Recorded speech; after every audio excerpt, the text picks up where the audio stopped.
Bienvenidos a un nuevo episodio de la serie Turtle Capital, proyecto donde muestro mi cartera personal de manera transparente, junto con el dinero invertido, el retorno, lo que compro y lo que vendo, las tesis de inversión, etc. Hoy os traigo un nuevo episodio muy interesante, ya que os voy a revelar, compartir y actualizar mis principales posiciones con el peso y también la argumentación.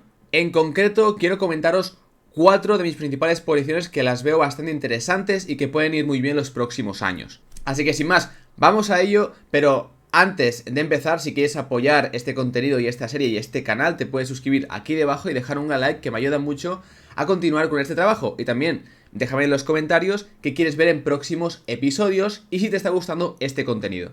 Primero empezaremos por Evolution Gaming, una compañía muy seguida en la comunidad porque tiene unos números increíbles. De hecho, pocas veces he visto márgenes tan elevados y unas ventajas competitivas, en mi opinión, tan fuertes. Tenéis la tesis escrita aquí en el Substack, pero vamos a repasar cómo está ahora, porque realmente yo invertí en la acción cuando la compañía estaba en casi máximos de los últimos año y medio, 2 años, aquí en torno a los 1300, y ahora ha hecho una caída bastante sustancial debido también a los últimos resultados trimestrales, que después comentaremos brevemente. Pero creo que ahora la valoración puede ser incluso bastante más atractiva y yo incluso estoy pensando en si ampliar o no posición. Como digo, Evolution Gaming es una compañía espectacular, solo hace falta mirar sus números y podemos ver cómo ha pasado de un beneficio operativo de 30 millones de coronas suecas a más de 1100 en 6-7 años. Además que ha expandido su margen operativo del 30% a más del 60%, con un crecimiento anual en ventas espectacular de doble dígito bastante elevado, y además su sector de manera orgánica está creciendo bastante. Y esto veremos ahora. Así que yo os he preparado una tesis que tenía ya hecha y que creo que os puede gustar bastante. Y bueno, pues voy a tratar de resumir un poco lo que sería Evolution Gaming, ya que nunca, aunque tenéis la tesis en el blog, nunca acabé de hacer un vídeo explicándola bien. Además, es un sector que conozco bastante bien, está dentro de mi círculo de competencia, porque, como algunos sabréis y he dicho algunas veces, el negocio familiar está dentro del negocio del juego, del casino, de la ruleta, etc. Entonces es un sector que conozco bastante y donde puedo aportar más que en otros. Y por cierto, esto, disclaimer, yo tengo posiciones, pero cada uno tiene que hacer su propio análisis. Pero si a alguien le interesa comprar algunas de las compañías porque él mismo decide que le interesa invertir, pues las puede encontrar todas en Mexem, que es el broker que utilizo. Aquí tenéis las posiciones que tengo en cartera, algunas de ellas que salen aquí en pantalla, donde estaría también Evolution Gaming. Y bueno, para los que no lo sepáis, para que entendáis un poco mejor el broker, es un Introducing Broker de Interactive Broker, que es lo mejor a nivel mundial. Podéis invertir en 150 mercados, 33 países, 27 divisas. Además, es como una versión mejorada de Interactive Broker para el cliente hispano. De hecho, yo tenía Interactive y me pasé a Mexem. Lo podéis hacer desde la propia plataforma, o también, si no tenéis broker, podéis directamente abrir una cuenta nueva. Tiene una apertura más ágil que Interactive. Comisiones distintas, aquí tenéis un resumen en la tabla, pero por ejemplo, mi cartera, que es casi toda europea, tenéis comisiones en acciones más bajas que Interactive Broker, lo cual para mí es increíble. Y después tenéis servicio al cliente en español, que Interactive también pues pasa bastante de lo que es el cliente hispano y sobre todo retail. Así que creo que es una muy buena opción como broker. Además, obviamente está regulado y el dinero está en bancos de primer nivel como JP Morgan. Por si tenéis miedo a que pueda pasar algo con vuestro dinero, es muy difícil que pase algo porque hay muchas capas de protección. Así que, como digo, si os interesa alguna de las acciones, las podéis encontrar en Mexem y tenéis el enlace para cambiaros de Interactive a Mexem en la descripción y también para abrir una cuenta nueva. Muy bien, pues pasamos con Evolution Gaming. Esta presentación no está de todo actualizada, como veis el precio aún estaba aquí en 1300, aunque yo la empecé a analizar, si os soy honesto, aquí, justo, en 1000 y poco, 1050, 1100, y ahí sí que me parecía una valoración bastante atractiva, pero cuando lo acabé de analizar, pues mira, mala suerte, ya había subido bastante. Y bueno, esta, como digo, es una compañía sueca, aunque opera a nivel global y está dentro del sector del e-gaming. El ticker es EVO, y después tiene una capitalización que ahora será un poco más pequeña, pero en torno a 20-25 mil millones de coronas, y está ahora mismo a un precio más atractivo que este. Evolution Gaming, para que me entendáis, es el líder indiscutible en su sector. Y lo que hace es un negocio business to business, va a otros negocios. En concreto, va a casinos o a plataformas de e-gaming como por ejemplo Bet365 de apuestas deportivas, otros tipos de apuestas. ¿Y qué hace? Evolution Gaming crea juegos ya sean de casinos en vivo o de slots o lo que serían tradicionalmente conocido como tragaperras, siempre obviamente a nivel digital, y estos juegos se los da a estos operadores para que ese operador tenga el juego en su plataforma y lo pueda ofrecer al cliente final. Vamos, que Evolution se lo da a Bet365, Bet365 lo puede ofrecer al jugador dentro de su plataforma, por ejemplo, una ruleta, o Blackjack, o cualquier otro juego de este estilo. ¿Cómo gana dinero Evolution Gaming? Pues sencillo, la mayoría de su dinero proviene de lo que se llama el GGR, que es entre el 10 y 15%. ¿Qué es esto? Una comisión que se lleva Evolution Gaming por darte ese juego y que proviene de las pérdidas del jugador final. Por lo tanto, si el jugador final pierde 100, Evolution se llevará 10 o 15 euros. Evolution tiene dos patas: el casino en vivo y el segmento de RNG, que serían tragaperras básicamente. El segmento tragaperras a mí personalmente no me gusta nada, y yo es el que más conozco por la empresa familiar y sé que no hay grandes ventajas competitivas ahí. En cambio, el sector de casinos en vivo es bastante potente y está creciendo bastante, y es donde más ventajas competitivas tiene Evolution Gaming, al menos en mi opinión. Lo que hace básicamente Evolution en cuanto a casinos en vivo, en cuanto a estos juegos, es crear estudios. En estos estudios se pone unas mesas dedicadas como esta que vemos aquí, con un croupier, sea hombre, sea chica, con diferentes juegos como el póker, el blackjack, etcétera, y se hace un servicio de streaming en directo. Entonces el jugador, como veis aquí, entra en su casa y puede estar jugando como si estuviera en el casino, pero está en su casa, y a nivel de directo puede hablar incluso con el croupier, puede interactuar con otros en el chat, y el croupier te habla directamente a ti, te dice: oye, te toca a ti, Adrián, ¿tiras o no tiras? Entonces es una experiencia bastante inmersiva, bastante real y que gusta bastante, y es un sector que, como digo, crece bastante y es un sector que se está digitalizando. Pero no solo os penséis que son juegos tradicionales como el póker o el blackjack, sino que también podemos encontrar, pues por ejemplo, este juego que es Funky Time, que es uno de los más famosos de Evolution, que es como una ruleta, una especie de show que combina cosas de RNG con cosas de casino en vivo. Ahora mismo Evolution tiene más de 1300 mesas para sus clientes, y después, como ahora hablaremos, hay mesas genéricas o mesas VIP o VIP. La mayoría de los ingresos vienen de este segmento, que es el más potente y el que tiene más ventajas competitivas. Y bueno, normalmente tienen ciertos estudios en todo el mundo, y como veremos después, dependiendo de la regulación, el estudio tiene que estar dentro del país para operar en el mismo, como pasa en España, o no hace falta que esté. Y después tenemos la pata de RNG, que son básicamente lo que veis aquí, la típica tragaperra, pero online, y que tiene el 16% de las ventas, donde no me voy a detener. Pero cuando diga slot o RNG es que me refiero a esto. Siguiendo con esto, Evolution tiene más de 700 clientes. Lo que ocurre, y esto es un riesgo sustancial dentro de la tesis, es que en 2023 vemos una gran concentración en el cliente más grande, que tiene el 14% de los ingresos de Evolution. Aunque después veremos que realmente es un cliente cautivo, diríamos, dentro de la compañía, porque ha invertido mucho dinero en ella. Pero los 5 clientes más grandes aproximadamente tienen el 30%, y esto no ha ido decreciendo, sino que más o menos se ha mantenido los últimos años, lo cual pues obviamente es un riesgo sustancial de que alguno se pueda caer y que perdamos parte de los ingresos. En cuanto a nivel geográfico, pues Evolution es una compañía que está a nivel internacional. Europa es el segmento más maduro, la verdad, y es el que representa más parte, porque al final es una compañía sueca. Pero después también tenemos una grandísima parte en Asia, que es el 33%, y luego a Norteamérica, que es un segmento que se acaba de abrir a este sector, porque se está empezando a regular estado por estado, y es donde se espera más crecimiento. Se espera incluso, hay algunos brokers que dicen que se puede multiplicar por 7 el sector a medida que se van abriendo los estados. Luego lo comentaremos. Pero como vemos, Asia es un terreno que está creciendo bastante, y también es un terreno bastante opaco que tenemos que controlar.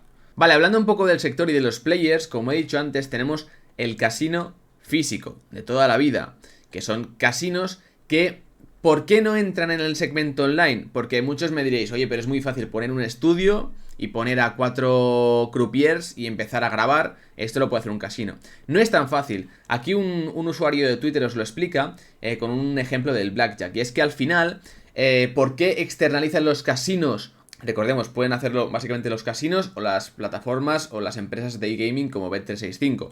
¿Por qué los casinos lo externalizan? Porque no es tan fácil replicar un sistema de estudios 24 horas grabando, manteniendo la disponibilidad a miles de personas a la misma vez. Primero, que los casinos no tienen ese expertise, Y después, que aunque lo pudieran hacer, espacio físico tampoco tienen mucho en muchos casos. Y después que tienen muchos costes fijos por avanzado. Y este tipo de sector y de modelo de negocio requiere de mucha escala. Por ello no es tan fácil y se demuestra viendo que el primer cliente de Evolution es un casino que ha gastado más de 200 millones durante los últimos años externalizando este servicio. Después tenemos los casinos digitales como DraftKings, 888 Casino, Bet365, etcétera. Y después tenemos los agregadores. En muchos casos Evolution no vende directamente a estas empresas o casinos, sino que vende a un agregador, a un intermediario. Este intermediario después vende ya directamente al cliente final y ya el juego acaba en manos del jugador. En cuanto al mercado mundial, es un mercado que está creciendo bastante y además aún le queda, ya que como vemos aquí el online es solo el 23%, aunque son datos de 2022, y el land-based o físico sería el 77%. Durante los últimos años el juego online está creciendo al 19% en comparación a un 1,7% del mercado en su conjunto. Como podéis ver aquí, el Live Casino crece a un 21%, el RNG, aunque realmente estos datos me sorprenden, crece a un 19,5% y el físico decrece a un 4,7%. Entonces, para que entendáis un poco el sector, existe los segmentos regulados y los segmentos no regulados. ¿A qué me refiero? Pues por ejemplo, antes en España el póker no estaba regulado, entonces las compañías podían operar sin pagar ningún tipo de impuestos y sin ningún tipo, como digo, de regulación. Después se reguló y entonces las cosas cambian y las compañías tienen que empezar a contribuir sobre todo en impuestos. Pues en el casino en vivo pasa básicamente lo mismo. Evolution opera en ambos segmentos, regulados y no regulados. Los no regulados obviamente son más rentables, pero los regulados, aunque a corto plazo dañan más, a largo plazo son más positivos. Cuando regulas un segmento, pues al final la regulación no suele ser muy estricta porque así también el gobierno que haya de turno puede ganar sus impuestos. Entonces sí, al principio las compañías van a pagar más impuestos, pero al estar regulado, las compañías que van a ser beneficiadas a largo plazo son las mejores posicionadas, como es Evolution, que básicamente es el líder del mercado en estos segmentos. Y los casinos o las compañías de e-gaming van a trabajar con los mejores, en este caso con Evolution, que además es la que tiene más juegos, los mejores, etcétera, etcétera.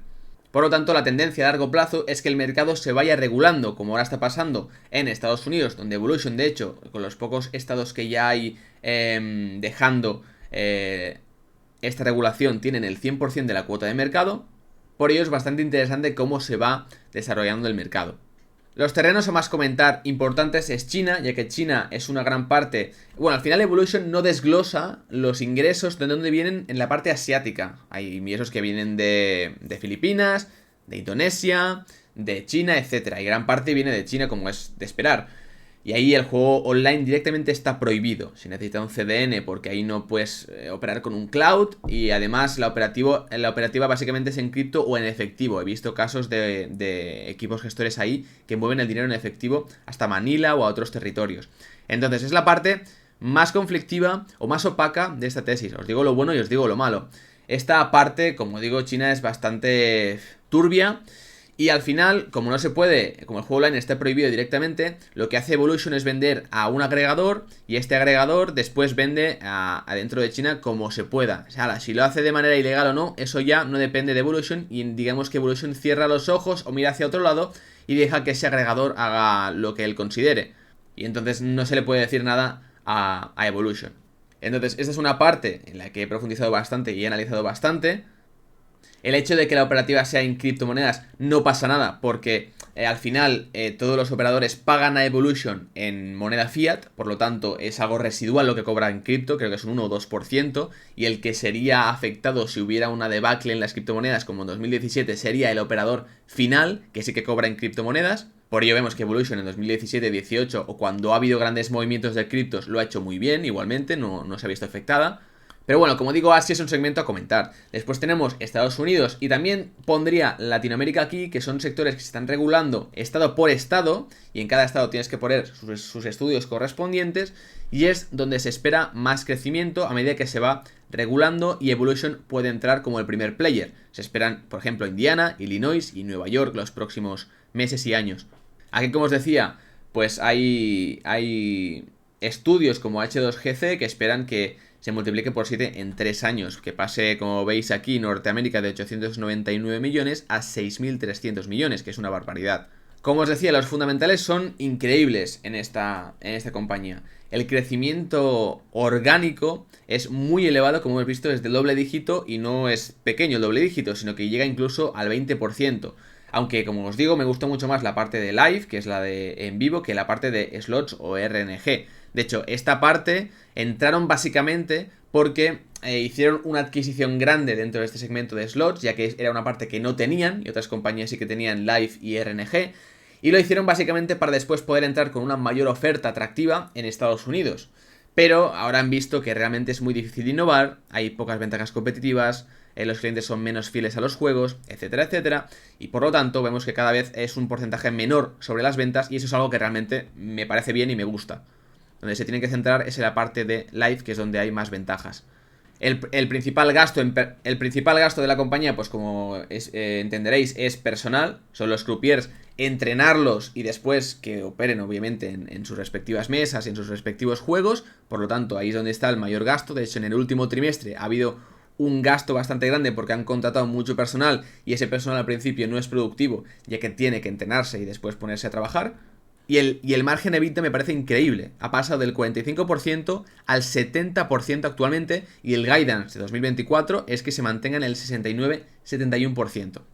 Además de que tiene una conversión de EBITDA a Free Cash Flow de en torno al 80%, lo cual es una barbaridad. Algo también a comentar, y es que debido a una regulación nueva del Pilar 2 que se llama, que lo tenéis aquí, de la OCDE, pues ahora mismo la tasa impositiva, que esto ya está descontado en el precio y ya se sabía, pues ha aumentado en el caso de Evolution Gaming, que estaba en Malta, del 5 al 15%. Y obviamente esto afecta a los fundamentales, aún así, descontando eso sigue siendo un cañón de empresa y lo puede hacer muy bien igualmente. Como veis aquí, del beneficio operativo después de impuestos a flujo de caja libre, que ya es lo que le queda por su operativa libre, que podría repartir en dividendos, hacer recompras, repagar deuda, etcétera, pues es del 80%, lo cual es muy muy buena conversión. Y después, aquí nos pongo la deuda porque la compañía no tiene deuda, tiene caja neta, o sea que eso también es muy positivo. También, para los que os interese más el dividendo, pues esta compañía paga un 50% de payout, es decir, del beneficio neto contable en forma de dividendo, y también hace recompras y los últimos años ha hecho M&A, aunque yo en cuanto a adquisiciones no lo veo tanto, sobre todo han hecho M&A y la parte de RNG, que es la que menos me gusta, yo creo que se tendrían que centrar más en hacer recompras o en repartir dividendos si realmente no ven oportunidades de crecimiento, de reinversión. Los últimos 3 años han gastado 100 millones en recompras, ¿vale? Aquí lo podéis ver, he puesto dividendos, adquisiciones y recompras. Vemos que las adquisiciones sobre todo empiezan en 2020 y se van acumulando. Y los dividendos también han ido incrementando. Y las recompras son más discrecionales, pero bueno, han ido haciendo 123, 75, 115. Y aquí os he puesto también un mapa donde podéis ver cuándo han hecho estas recompras, que más o menos están a precios, pues, que serían de 1000 a 1200, que por aquí, por ejemplo, es cuando yo compré más o menos. Después, el equipo gestor tiene muchas acciones, hay skin in the game. El CEO es Martin Carlson, nació en el 70, es el actual CEO, y aunque no tiene muy buena, no diría reputación, sino que he visto muchos analistas que dicen que es bastante malo en conference calls y también en relación con inversores, la verdad es que ha hecho un gran trabajo desde que llegó a la compañía. Solo hace falta ver cómo ha hecho la compañía desde 2015. Y después, el hombre clave aquí sería Todd, que es el director de producto y el que básicamente gestiona toda la innovación de producto de la compañía, que es muy muy importante. Entonces está muy bien incentivado para que esté dentro de la compañía, pero si se fuera sería un gran problema para Evolution. Aquí podéis ver, para que veáis un poco el skin de game, cómo la mayoría de personas dentro del equipo gestor tiene una gran parte de su patrimonio ligado a las acciones de Evolution. Estamos hablando de millones. Estamos hablando de que Martin tiene 63 millones en acciones y Todd tiene 10 millones en acciones. No entraré mucho ahora en los competidores, porque Evolution es un claro ganador, pero tenemos a Playtech y tenemos a alguno más, pero para que veáis Playtech, que sería el más grande, podemos ver los últimos resultados. Playtech creció un 14 contra un 36 de Evolution. En Asia cayó un 17 contra un 67% de Evolution. Y el Live creció un 26% contra un 42% de Evolution. Para que veáis un poco el efecto de escala y también por qué los juegos de Evolution son mejores y cómo se demuestran los números. Después tenemos Pragmatic, que es un competidor más pequeño, que lo ha hecho increíblemente bien, ha crecido muy bien. Lo que pasa es que, por ejemplo, actualmente no ha entrado en el mercado americano, lo cual da una ventaja sustancial a Evolution en mi opinión. Pasamos un poco a las ventajas competitivas. Por cierto, no lo he dicho, pero aparte de Evolution ganar ese GGR, para entender las ventajas competitivas también en costes de cambio, hay muchos clientes que aparte pagan una mesa VIP. Es decir, tú cuando entras en Evolution tienes una mesa genérica que funciona para todos los que quieren participar en esa... como clientes, ¿no? Genéricos, básico.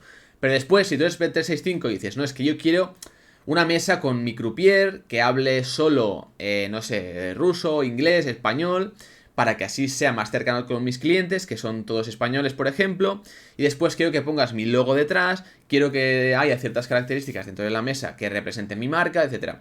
Ahí tienes que pagar para la mesa VIP una comisión, diríamos, mensual, recurrente, que también es un ingreso importante para Evolution, de sus clientes, como digo, VIP. Evolution al final, la ventaja principal es que es como un Netflix, tiene una ventaja de escala, es el operador más grande, es el que a nivel porcentual gasta igual que los demás competidores en cuanto a porcentaje de las ventas, pero claro, a nivel absoluto está gastando una millonada muy por encima de sus competidores, por lo tanto es capaz de lanzar más de 100 juegos en el segmento de Live en 2023, por ejemplo, y claro, de esos, aunque salgan 2 o 3 buenos como un Crazy Time o una nueva ruleta o lo que sea, pues ya te es muy rentable. Y por lo tanto es como una plataforma de Netflix donde tienes todo el contenido, tienes mucho más contenido y eso genera efectos de escala. Podemos verlo comparándolo con Playtech en la parte de business to business. Genera un octavo de las ventas en un cuarto de las mesas con la mitad del margen que Evolution. Después también es cierto que muchos jugadores piden ya directamente los juegos de Evolution porque son fieles a ellos y están acostumbrados a jugar. Por ello hay una demanda cautiva que yo llamaría. El efecto red no es tanto efecto red como tal, como en redes sociales de Facebook, Instagram, etcétera. Es más, lo que quería decir con esto es que los jugadores se vuelven más leales a ciertos juegos y por lo tanto los piden y los clientes los tienen que tener porque son los mejores juegos y son los que son más pedidos. Aquí podéis ver un poco el margen EBITDA de Playtech. Vemos que es del 38 contra un 60 y pico de Evolution Gaming. Ahí demuestra que algo pasa. Y después hay una ventaja en costes de cambio, también es relevante, como decía antes, sobre todo por la parte de los casinos físicos, ya que al final, y sobre todo los que tienen mesas VIP. ¿Por qué? Porque están pagando una millonada para tener mesas VIP que llevan años ya con croupieres personalizados, que han trabajado ya muchos años con ellos, han invertido muchos millones en esas mesas y han pagado X tarifas mensuales. Por lo tanto, como veis aquí, un ejemplo de Stefano Boucher de Paddy Power Betfair te dice que es una estrategia, una inversión costosa, por lo que debe durar varios años. Es difícil cambiar estudios dedicados de un proveedor a otro. Y después, cuando hablamos del primer cliente de Evolution, podemos ver que sí, que hay una concentración, pero que este cliente se ha gastado, ya ha pagado más de 200 millones en Evolution. Por lo tanto, confirma la externalización y confirma ese coste de cambio. Cuota de mercado, aquí podéis ver que es del 70% y que la ha mantenido de manera muy constante, aunque vemos como Playtech ha ido perdiendo un poco y Pragmatic lo ha hecho muy bien ganando cuota de mercado, es un competidor a seguir de cerca. Y bueno, en cuanto a valoración, os enseño rápidamente una valoración por múltiplos para que veáis un poco a cuánto está cotizando ahora. Antes estaba a unas 20 y pico veces, ahora mismo normalizado, ¿vale? Normalizando los números y a precio actual que serían... sería un precio actual de 1150 aproximadamente cuando estoy grabando este vídeo, pues vemos que a nivel de Enterprise Value Free Cash Flow a múltiplo está a unas 18 veces, que me parece bastante poco, teniendo en cuenta que esta compañía en muchos casos ha cotizado a 25 o 30 veces al ser una empresa que yo considero de tanta calidad. Entonces este múltiplo me parece bastante atractivo. Si tuviéramos en cuenta un múltiplo de 25 veces, estaremos yendo a un 25% de retorno anual, si realmente cumpliera con las expectativas de crecimiento y mantuviera sus ventajas competitivas. Si pusiéramos 20, nos iríamos a un 20%. Por lo tanto, me parece una buena oportunidad actualmente. Y ahora que los resultados del primer trimestre han sido un poco más flojos, pues si cayera más, yo creo que aumentaría la posición. Vamos ahora a pasar a hablar de otra compañía que tiene un 6% dentro de la cartera. Por cierto, Evolution tiene un 5%, que no lo he dicho, 5% aproximadamente. Voy a ir de menos a más, de menos peso a más peso. Entonces, Technip es una serie la Acquire nórdica. Muchos la conoceréis, es una empresa, como digo, bastante discutida en el sector. Yo hace años que la conozco. Aquí podéis ver como yo compré más o menos a 160 coronas suecas y ahora mismo está a unos 217, 220, por lo tanto llevo un retorno interesante. Y bueno, básicamente una serie Acquire, para aquellos que no lo sepáis, es una compañía que crece a partir de adquisiciones, de M&A, adquiere otras compañías. En este caso, como digo, Technion es una serial acquire que de hecho lo ha hecho muy bien en bolsa desde que salió en 2019, aunque fue fundada en 2006 por su CEO Johan. Vale, aquí si vamos a Ticker, que por cierto, Ticker es la plataforma que yo utilizo para analizar compañías, así por encima, antes de profundizar más, y tenéis muchísimos datos como los números, las valoraciones, las estimaciones de analistas, transcripciones de los informes, presentaciones, los accionariados, etcétera. Y bueno, es de pago, yo es de las únicas plataformas que pago, y os dejo el link en la descripción si os interesa. Obviamente yo tengo una colaboración con ellos y si os suscribís con mi link pues tengo un beneficio económico, soy transparente, pero así también ayudáis al canal y realmente es una plataforma que creo que ayuda bastante al día a día como inversor. Entonces si vemos aquí al gráfico podéis ver cómo ha tenido un retorno absoluto total de 472% acumulativo y 41% anual de retorno, que es una barbaridad. Lo está haciendo muy bien. Y como vemos es una compañía que realmente a nivel de ventas está creciendo básicamente por eso, porque va al final comprando el 100% de otras compañías. Y cuando tú compras el 100% de otra compañía, esa compañía se integra en tu grupo. Si esa compañía tiene 100 de ventas, tú la tendrás más 100 de ventas. Lo mismo pasa con los activos, con los pasivos, etcétera, etcétera. Por ello que tú vas creciendo de manera, como digo, inorgánica. Y como vemos es una compañía que realmente a nivel de ventas está creciendo básicamente por eso, porque va al final comprando el 100% de otras compañías. Y cuando tú compras el 100% de otra compañía, esa compañía se integra en tu grupo. Si esa compañía tiene 100 de ventas, tú la tendrás más 100 de ventas. Lo mismo pasa con los activos, con los pasivos, etcétera, etcétera. Por ello que tú vas creciendo de manera, como digo, inorgánica. Tiene unos márgenes brutos del 45 y después tiene unos márgenes operativos que no son como los de Evolution, obviamente, pero que son de en torno al 10%. ¿Por qué? Porque Technion lo que hace es comprar otras empresas pequeñitas, de momento suecas, europeas, que están dentro del sector industrial. Les gusta comprar compañías que tienen un componente físico, fáciles de entender, industriales. Y lo que hacen es comprar ese tipo de empresas que se distribuyen en sector industrial de crecimiento o más de nicho. Por ejemplo, tienen compañías de sillas de ruedas, tienen compañías de misiles, tienen compañías más típicas industriales de fábricas. Intentan comprar empresas que tengan ventajas competitivas, que operen en nichos, que tengan un equipo gestor fundador que lleve mucho tiempo, familiares, etc. Entonces, las compran, pero las dejan, al igual que Warren Buffett con Berkshire Hathaway, operar de manera descentralizada. Ellos solo aportan el headquarter o las oficinas centrales que apoyan en administración, contabilidad, recursos, capital, etcétera.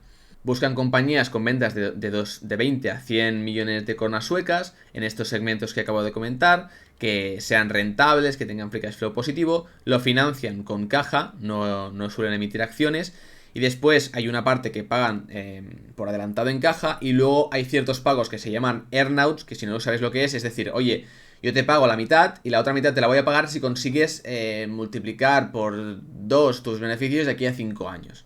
Entonces pagan en torno a 5 veces beneficios, lo cual si pagas un PER de 5, que es recuperar tu inversión en 5 años básicamente, estarían teniendo un retorno por esas inversiones de en torno al 20%, lo cual estaría muy bien si se cumple. Como pongo aquí, esa es inversión a 5 años. Y en 2021, por ejemplo, tenían el objetivo de comprar entre 3 y 5 compañías al año. Johan es el CEO fundador, tiene un gran skin in the game, tiene muchas acciones. Y después también tenemos a un papel bastante importante que es Daniel Zhang, que entró en 2020, pero realmente es un perfil muy interesante. Ahora es CXO, es el que se encarga básicamente de llevar también el M&A, las adquisiciones, de hacer el due diligence, de mirar qué compañías pueden comprar, etcétera. Hace poco también se ha puesto como CEO interino, diríamos, o CEO provisional, aunque no será su papel. Y actualmente, como curiosidad, tenemos a Chris Mayer, que es el escritor de este libro que tengo aquí de 100 Bagger, que seguramente lo conoceréis, es bastante popular. Y si queréis también conocer un poco a Daniel, tiene este libro que me leí, que de hecho lo tengo firmado por él, que se llama An Investment Thinking Toolbox de Daniel Zhang, que habla de modelos mentales y de cómo él invertía como inversor particular y bueno, un poco más filosofía de inversión, y está bastante bien para ver realmente cómo piensa y su filosofía, porque en esta tesis de Teknion es importante conocer y fiarse del equipo gestor, porque realmente estas tipo de compañías serial acquirers que van adquiriendo compañías, la contabilidad puede ser muy engorrosa, pueden ocultarnos cosas y por lo tanto es importante confiar y fiarse del equipo directivo. Creo que en esta tesis es lo más importante. Ellos tienen un target de deuda neta sobre el EBITDA de menos de 2,5 que están cumpliendo, por lo que no se apalancan mucho. Buscan un target margen EBITDA, básicamente margen operativo, de 9%, que de momento están por encima. Y buscan doblar los beneficios por acción cada 5 años, que cuadra con ese retorno que esperan por sus adquisiciones. Aquí os muestro un poco también los crecimientos orgánicos que tiene la compañía, que también crece por su propia operativa, ¿no? Aunque no crece tanto como podríamos ver en otras empresas como Evolution Gaming. Por ejemplo, en 2023 hizo un más 7%, más 0 y más 0, y después ahora mismo en el Q1 lleva un menos 1,5%, un crecimiento orgánico negativo, debido a que ahora también los países nórdicos, Suecia está pasando por una crisis o una recesión dentro del segmento de housing o de real estate, y como tienen exposición en alguna parte, sobre todo en las primeras compañías que compró Teknion, pues el crecimiento orgánico se está resintiendo, tanto en Teknion como en muchas otras serial acquirers nórdicas que voy siguiendo. Luego, si vamos al accionariado, aquí podremos ver como Johan tiene en torno a 17 millones de dólares en acciones, ¿vale? Lo que pasa es que ha disminuido su número de acciones, es decir, es como que ha vendido. Y esto dio bastante confusión y había mucha gente criticando lo que había hecho Teknion. Entonces lo voy a resumir porque creo que es importante también entenderlo. Básicamente, Daniel cada vez es más importante dentro de la compañía y realmente es un CEO que incluso me gustaría más que Johan. Pero bueno, ahí está, básicamente son Johan y Daniel los más importantes. Y claro, a Daniel se le ofreció, porque no tenía casi exposición en acciones dentro de la compañía, un programa de opciones, pero no lo vio atractivo. Finalmente llegaron a un acuerdo y como Daniel no tenía suficiente dinero para pagar esas opciones que le daban derecho a comprar acciones, es decir, pagaba una opción que le daba derecho a comprar acciones de Teknion los próximos 10 años, ¿vale? Compras periódicas recurrentes, pero como no tenía el dinero para pagar ese strike que se paga por el derecho a tener esa opción, pues tuvo que vender acciones.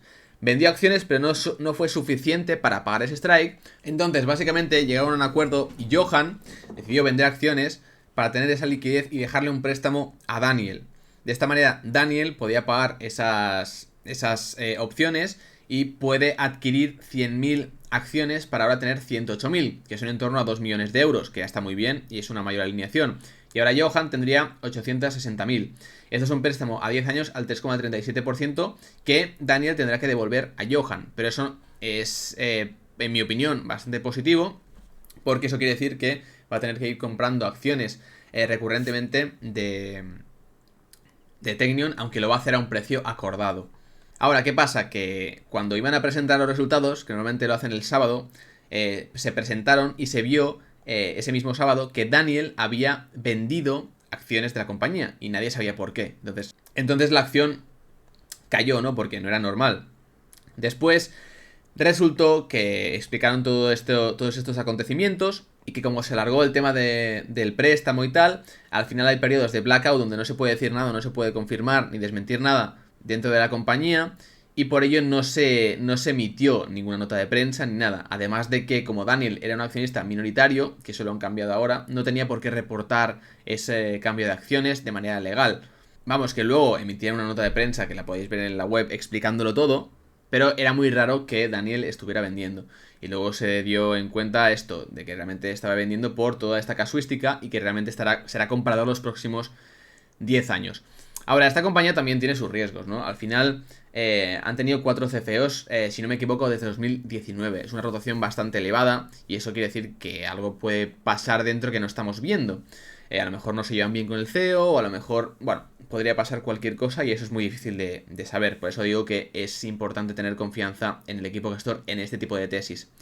Ahora no tienen CFO, por lo tanto, bueno, es un puesto que no está ahí y creo que Daniel está ejerciendo como más de CFO. Y después también está el tema del goodwill. Hay mucha gente que critica el tema de hacer adquisiciones porque hay muchas empresas que se ponen gran parte de esas adquisiciones en forma de goodwill. Aquí os he puesto un ejemplo, pero básicamente imaginemos que una compañía compra otra compañía. Entonces, lo que pasa es que ahora todo su balance, todos sus activos, todos sus ingresos pasan a ser míos y los pongo en mis cuentas.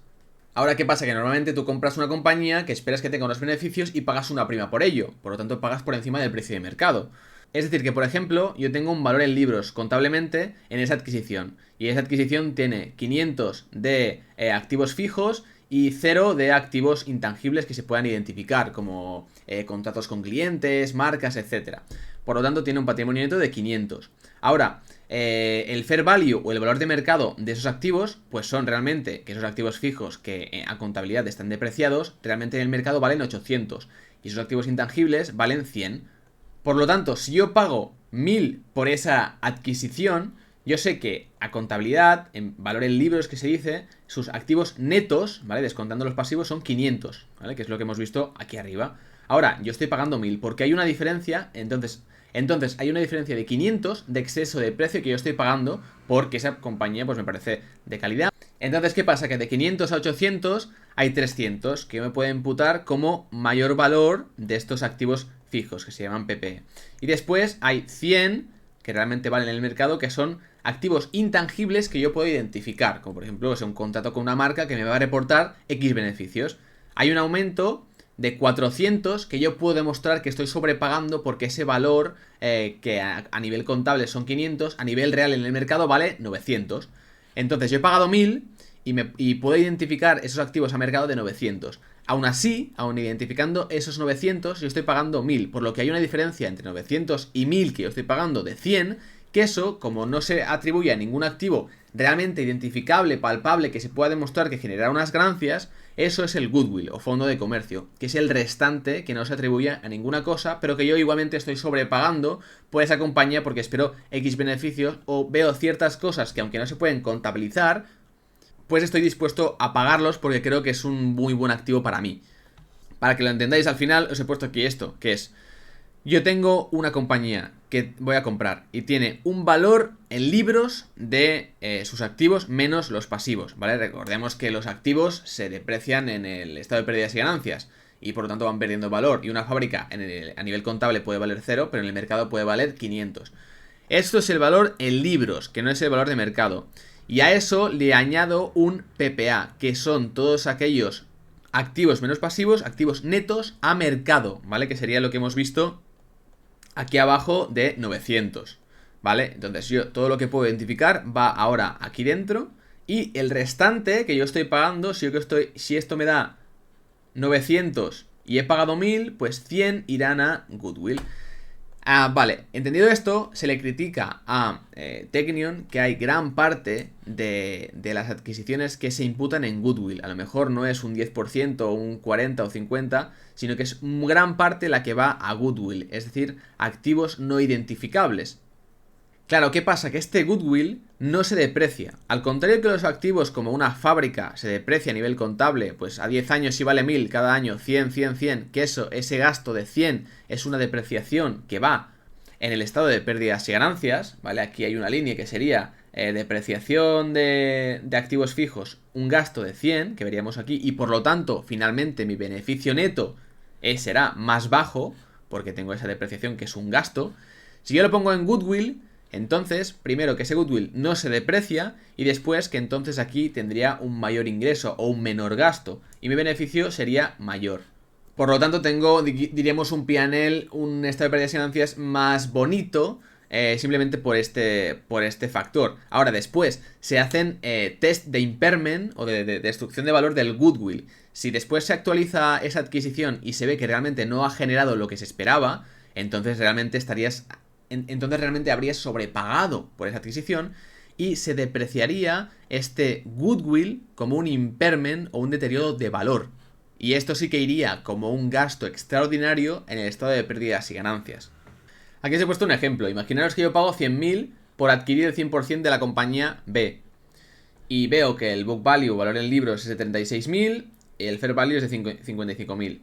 yo he pagado, o puedo demostrar que hay 55.000 de activos netos, pero como he pagado 100, la diferencia de 45.000 van a Goodwill. Ahora después, imaginaos que el fair value realmente de la compañía, porque ha ido mal, es de 80.000. De 100.000 a 80.000 hay 20. Por lo tanto, yo voy a poner un gasto, un deterioro de este Goodwill de 20.000. Ya no serán 45, sino que serán 25.000 de Goodwill, que es un gasto que, aunque no sea una salida de caja real, irán en estado de pérdidas y ganancias. Y la cuestión es que, como veis aquí en esta tabla, tenéis varias compañías serial acquirers, muchas nórdicas. Y aquí está Technion. Y Technion podéis ver como porcentaje asignado al Goodwill es del 99%. Esto lo tendría que revisar porque creo que no es tan grande. Pero bueno, la conclusión es, realmente hay un gran porcentaje que va a Goodwill y otras compañías más grandes y que lo han hecho bien como Lifco, Lagercraft, etcétera, tienen el 50%. Y claro, ¿qué pasaría? Como hemos dicho ya, aunque sea un tema un poco más complejo, la cuestión es, si tú ahora tuvieras que pasar ese Goodwill a activos realmente identificables, si bajara tu porcentaje de asignación a Goodwill y sí que fueran activos identificables, esos activos se tendrían que depreciar. Y eso sería un gasto que iría a tu estado de pérdidas y ganancias y reportarías un beneficio neto más pequeño. Que en mi opinión tampoco es nada malo realmente, porque al tener un beneficio más pequeño vas a pagar menos impuestos. Pero es algo que se le critica a Technion y es algo que quería también exponer y explicar. Igualmente, Johan en su última carta trimestral de Technion, aquí veréis que ha puesto un comentario sobre el tema del Goodwill y sobre lo que piensan ellos sobre este tema de las adquisiciones y el Goodwill. Así que lo podéis encontrar ahí y lo leéis tranquilamente. Y me dejáis en los comentarios si queréis cuál es vuestra opinión y cómo veis este tema de las adquisiciones. Que por cierto, cualquier comentario que tengáis o discusión, tenéis aquí todas las compañías, las ideas de inversión dentro de Tartel Capital, que ya somos más de 1000, el Discord gratuito, y podéis ir y ahí podéis poner cualquier opinión y lo vamos hablando. De igual forma tenéis el blog, que ya os lo he dicho, pero os podéis suscribir de manera gratuita también en la descripción. Y bueno, básicamente el Q1 ha sido flojo, ya que tenemos un crecimiento orgánico de menos 1,5%, pero viendo los demás, Serial Acquirers es bastante positivo, un margen evita del 9%, han hecho una adquisición, también es un mal momento para el sector industrial en Suecia, como ya he comentado, un free cash flow flojo por aumento de cuentas a cobrar que aún no se han cobrado, mayores impuestos y pago de bonus a empleados. Y bueno, también importante que cambien el informe en inglés, que eso atraerá a más inversores extranjeros. Pero bueno, antes de seguir, que no me lo deje, y es que la valoración de ahora mismo de Technion, la valoración ahora mismo sería 24 veces, que es bastante, pero claro, si siguen ejecutando así, pues si mantienen un múltiplo de 25, te podría salir un retorno del 20% bastante atractivo a 10 años vista. Y es una compañía que me fío de momento del equipo gestor y que quiero tener muchos años, 10 años, 15 años, y ver que sigan progresando bien. Ahora mismo el punto de entrada pues no diría que es muy atractivo, teniendo en cuenta además que es una compañía industrial, que a estos múltiplos pues es justito, pero si realmente tenéis confianza en la directiva y en estar a muy largo plazo, pues el precio de entrada ahí daría un poco más igual. Y yo también os quería comentar Green Landscaping, que es otro serial acquirer que pesa un 14% en la cartera. Este es un serial acquirer mucho más estable, con ingresos recurrentes, con contratos a largo plazo, que ya he comentado alguna vez y que tenéis tesis en el blog y en los últimos episodios de Tartel Capital, no recuerdo el episodio, pero básicamente es una compañía también que adquiere otras empresas, pero tiene un sistema que se llama roll-up, es decir, que va consolidando un mercado, en este caso el mercado de los mantenimientos de jardines, de espacios libres, etcétera. Siguiendo con Green Landscaping, para hacer un poco un resumen, ya que no me quiero volver a repetir, es una compañía que ha crecido el 40% anual en ingresos, un 90% de evita crecimiento, o sea, ha pasado de no ser rentable, lo tenéis aquí, lo tenéis aquí, un crecimiento anualizado increíble, y después ha pasado de no ser rentable, como veis, márgenes operativos negativos, a ahora márgenes que era su objetivo básicamente del 7, 8, 9%. Y como digo, es una compañía resistente a las crisis con contratos de 5 o 7 años con muchos organismos públicos, por lo tanto bastante resistentes. Hay alineación de los accionistas, se están expandiendo por Europa, ahora empezaron por los países nórdicos, ¿vale? Y el modelo roll-up lo que hace es ir comprando diferentes compañías pequeñas del mismo segmento para crear algunas sinergias leves, que diría yo, suaves, y del mismo modo que Technion, descentralizar la operativa, pero ir creciendo y consolidando un mercado que es el de landscaping y el de mantenimiento de jardines. De hecho, ya ha entrado en Suiza y está entrando fuerte en Alemania. Y este sí que realmente está a una valoración bastante atractiva a día de hoy. De hecho, por eso tiene tanto peso en la cartera. Y por eso estoy tan tranquilo con la compañía. Pero básicamente, para que me entendáis, tiene mantenimiento de zonas verdes, construcción, que eso sería landscaping, de parques y jardines, y servicios de nicho como mantenimiento de árboles, por ejemplo. O remolición de nieve, que esto ha ido muy bien el último trimestre, porque ha habido mucha más nieve de lo esperado en países nórdicos, sobre todo en el sur. Esto no está actualizado porque ahora han entrado en más países, pero si tenemos en cuenta Finlandia, Noruega, etcétera, ya tenían un tamaño de mercado en billions coronas suecas de 85, 95, que ahora se ha expandido aún más. O sea, hay muchísimas compañías que pueden comprar aún a buenos precios. Y aquí es interesante siempre ver cómo se ha comportado en una crisis. Y aquí podéis ver cómo la construcción en la crisis financiera caía un 17, el PIB real un menos 5, mientras que el servicio municipal y mantenimiento de jardines crecía un 3,9%. Aquí veis cómo se ha ido expandiendo a Noruega, después Finlandia, y aquí nos tendría que aparecer también Lituania, Suiza y Alemania. Aquí tenéis un poco un ejemplo de los contratos, que como veis pues son a 3, 5 años, 5 o 7 años, por lo tanto es un ingreso muy recurrente, estable y predecible. También tiene algunas ventajas porque estos contratos grandes de mantenimiento o de landscaping pues tienen procesos de licitación. Por lo tanto, si el contrato supera los 587.000, ya tienes que tener ciertas cosas como certificaciones, solidez financiera, ofrecer varios servicios, garantía de calidad, etcétera, etcétera, que es lo que tiene Green Landscaping básicamente. Pues no puedes pujar o es mucho más difícil que te den a ti el contrato, y Green pues la mayoría de contratos superan, los más pequeños son de más de 1 millón.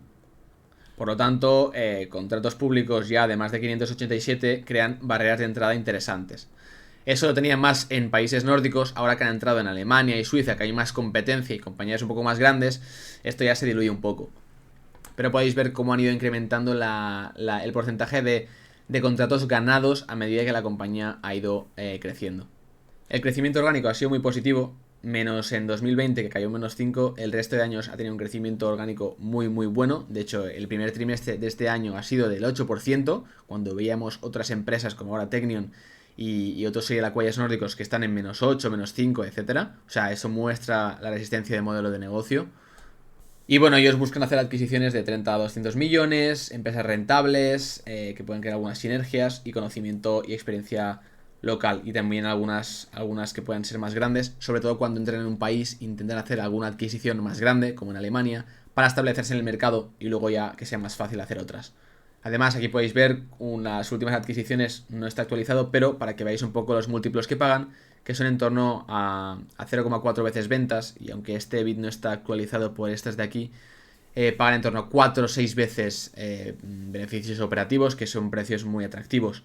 El objetivo al final de la compañía es crecer al 10%, que esto lo han superado casi siempre. Después un EBITDA margin, un margen operativo del 8%, que de hecho también lo están superando últimamente.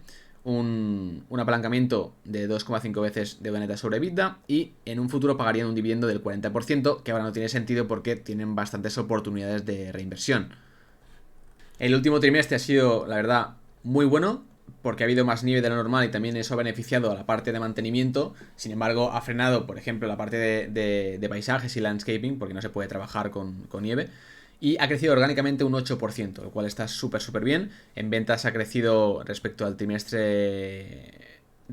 trimestre de 2023 un 11%. El margen EBITDA está en el 6,5%. También es cierto que hay cierta estacionalidad en este negocio y cada trimestre pues tiene ciertas características.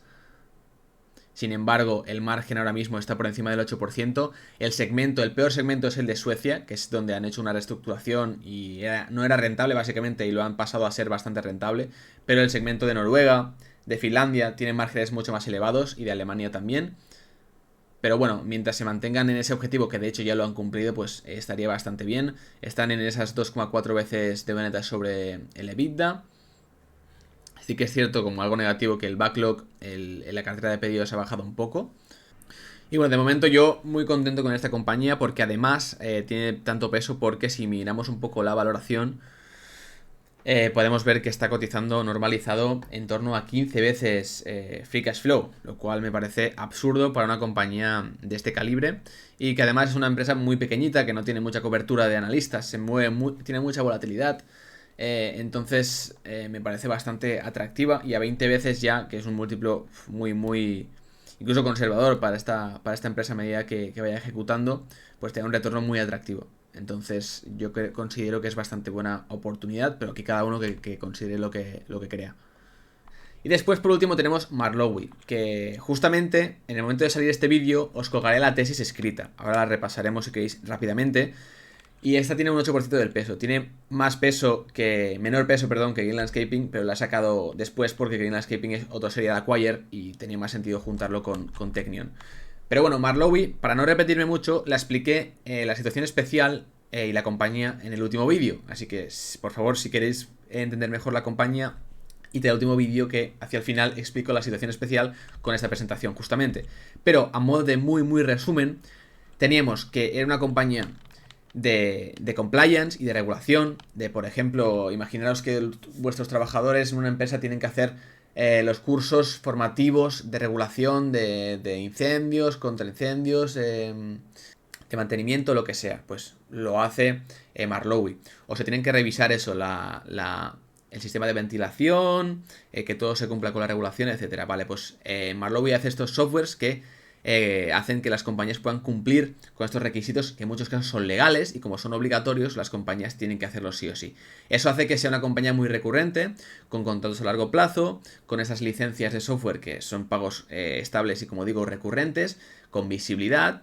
Crece a nivel orgánico bastante bien, a 5, 6, 8% dependiendo del segmento. Y bueno, la historia un poco de Marlowe es que yo la miré hace 2 años y entonces descubrí que era una compañía que me gustaba por el modelo de negocio, pero que esta compañía se ha creado a partir de adquisiciones muy grandes y han ido complementando y creando divisiones. Estas adquisiciones no hacían ver realmente el flujo de caja que generaba la compañía, la caja que generaba, porque al tú hacer adquisiciones, aquí tenéis el ejemplo de cómo han ido creciendo por adquisiciones, pues tienes costes de reestructuración y costes asociados a esas adquisiciones. Como por ejemplo, costes de despido por duplicación de puestos, costes de migración de IT, etc. Entonces tú veías un flujo de caja libre, al final, mucho más bajo de lo que realmente sería normalizado. ¿Por qué? Porque tenías esos costes que en teoría no son recurrentes, pero como la compañía no dejaba de hacer adquisiciones, pues en mi opinión sí que eran recurrentes. Aún así lo hice muy bien en bolsa y fue muy bien, pero ya la dejé. Ahora, hace poco, como yo estoy en el club del Value, que también os lo recomiendo bastante, que es el club donde está pues Carlos Santiso, Ayuso, Krevix y Gabriel Castro, que los conoceréis, ahí la volvieron a poner en el mapa. En concreto, Ayuso colgó una tesis que la podéis ver en el club del Value, que está súper bien, donde actualizaba la situación, ya que ahora Marlowe, para aflorar valor a los accionistas, lo que ha hecho es vender una parte, una división, que en concreto es esta de aquí, GRC. De esta manera, en resumen, vuelvo a decir, tenéis el vídeo anterior donde lo explico en más detalle, tenemos que la compañía pasaba ahora con esta venta de esa división a generar, o a cobrar, más bien dicho, unos 400 millones de libras. Por lo tanto, ahora la empresa en el momento de hacer esa transacción se quedaba, después de la transacción, sin deuda porque la iba a repagar y se quedaba con 220 millones de caja neta. Por lo tanto, esto disminuía mucho su valoración y hacía que estuviera mucho más atractiva. El objetivo básicamente era quedarse con el apartado de TIC, que tiene la parte de sistemas de agua y de sistemas antiincendio.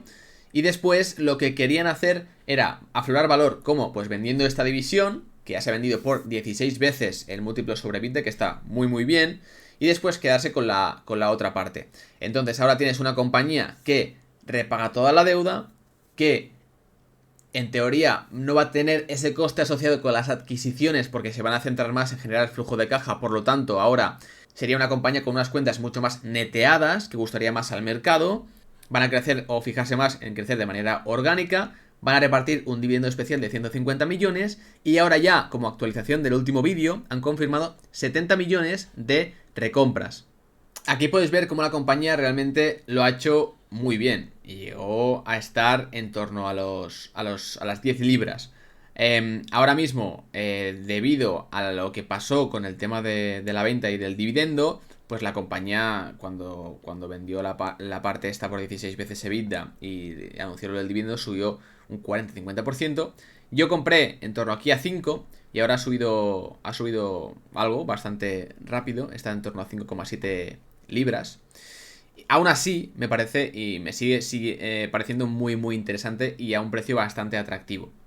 Ahora mismo estaríamos teniendo dos compañías. Tendríamos TIC, que tendría 290 de millones de libras esperadas en ventas, y OH, que sería 110. Ambas tendrían un margen correspondiente de 13,5 veces ajustado a EBITDA y 17 veces margen EBITDA. Y actualmente se están pagando en torno a 16 veces por este tipo de compañías, aunque yo aplicaré un múltiplo más conservador. Ahora, para que os hagáis una idea de la valoración y de cómo están las cosas ahora, pues básicamente, aunque este precio no está actualizado, ahora sería 5,7, pues tenemos una compañía, como decía, sin deuda, aquí con la caja sin tener en cuenta el reparto de dividendo, porque recordemos, el reparto de dividendo será un retorno que recibiréis de la caja en cuanto a la compañía. Y luego con ese dinero ya decidéis vosotros lo que queréis hacer. Pero bueno, aquí no lo he tenido en cuenta. Y después los costes centrales, ¿vale? A este EBITDA le faltan los costes centrales que tiene la compañía, que los he capitalizado al mismo múltiplo que estoy poniendo como valoración. Entonces, se espera un EBITDA normalizado, que ya han confirmado, más o menos de 58 millones. Y esto deja la compañía a una valoración por EBITDA, EV/EBITDA, de solo 5 veces 5,6 aproximadamente.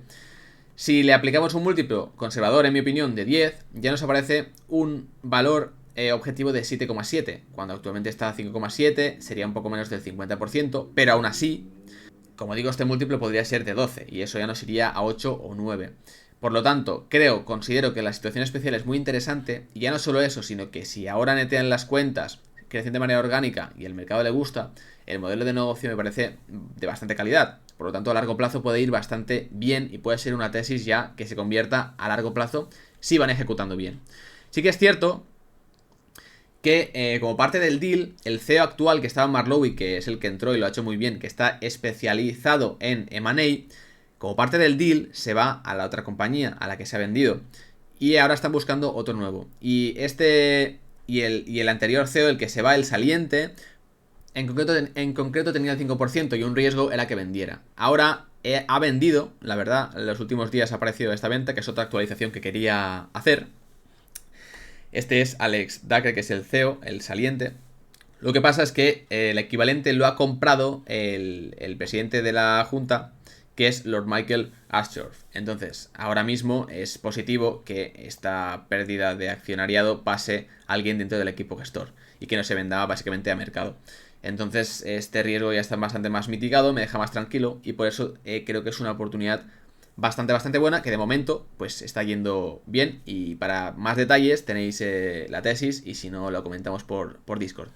Y hasta aquí el episodio de hoy. Hoy me he alargado un poco más, pero quería comentar algunos aspectos contables como el del goodwill. Espero que os haya gustado. Si os gusta que comente este tipo de cosas más técnicas o más formativas, dejadmelo en los comentarios, porque así yo puedo enfocar mejor en lo que queréis ver los próximos episodios.